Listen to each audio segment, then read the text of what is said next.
Three friends. Same job, same paycheck, same start.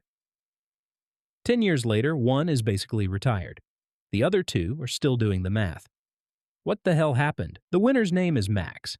His money's in the stuff that gives half the country a panic attack.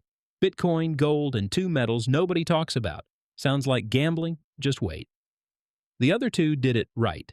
Safe by the book, exactly as told. And playing it safe cost one of them half a fortune. Spoiler. Safe isn't the same as smart. After 10 years, Max sits at over 300 grand, with less money in than the others. Sounds like a fairy tale? It's not. I'll show you every single dollar. But hands off the panic buying, because the exact strategy that made Max rich could just as easily have wrecked him. Genius. Or just lucky. Stay with me. We go through all three. Honest, real, numbers, no nonsense. By the end, you'll know which of the three you are. Bet you recognize yourself. First, Andy, the careful one, doesn't trust the market an inch. Stocks? Too hot. Crypto? The devil's work. So he parks $500 a month in a savings account. Safe is safe, he says. And he's got plenty of company. Feels like every other person does exactly this. No risk allowed. Spoiler, it's not safe, just deadly slow. Joe's a notch smarter.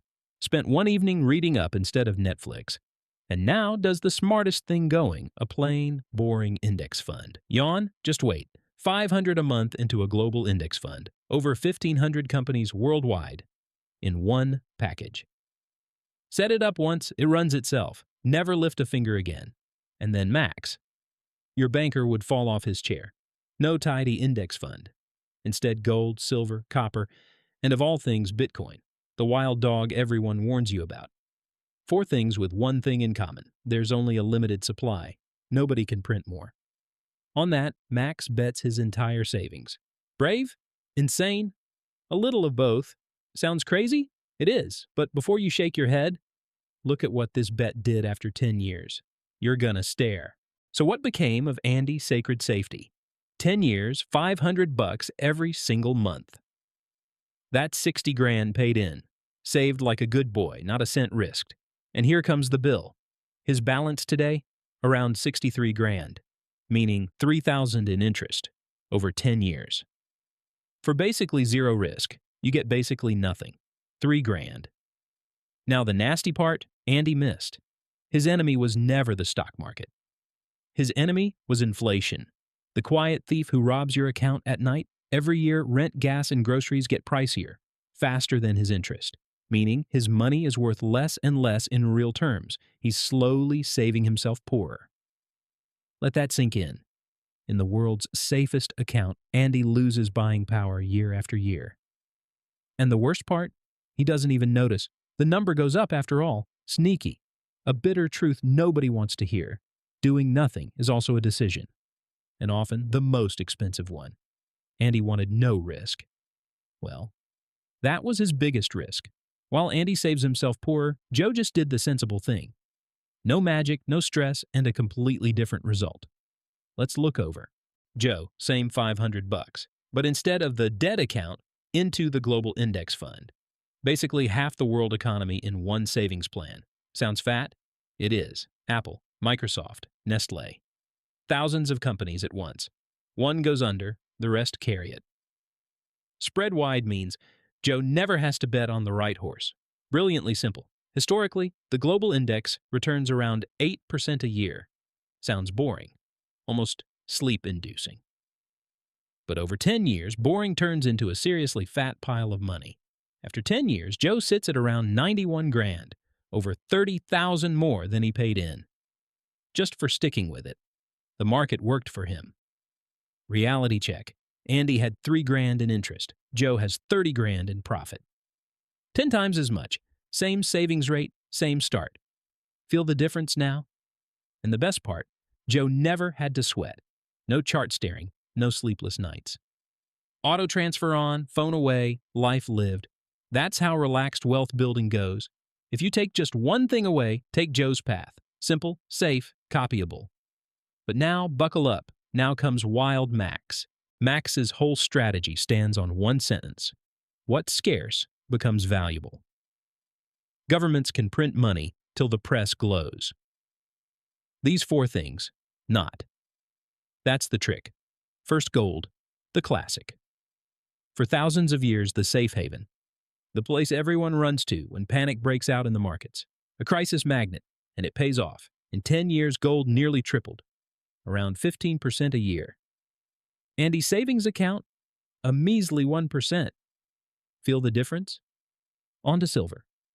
And no, that's not just grandma's cutlery. Silver sits in every solar panel, and the world's building solar like there's no tomorrow. Then copper, the secret star. Every EV, every power line, every wind turbine, all of it guzzles copper by the gallon. Without copper, the whole green future stalls. Silver and copper both did around 11 to 12% a year. Logical. Demand explodes, supply stays tight. The price knows only one direction, up, and the wild fourth, Bitcoin, hard-capped. There will never be more than 21 million coins. Nobody can make more. Scarcity carved into code. At its peak, Bitcoin had averaged roughly 46% a year over a decade. Per year. Not total, per year. But hold that thought, because right now it's crashing. Because the thing swings like a drunk on ice. Drop 80% overnight? For Bitcoin, totally normal, not for weak nerves. No joke. But this is where Max is different. Where others panic sell, he stays ice cold. Crash or no crash, he doesn't move an inch. That changes everything.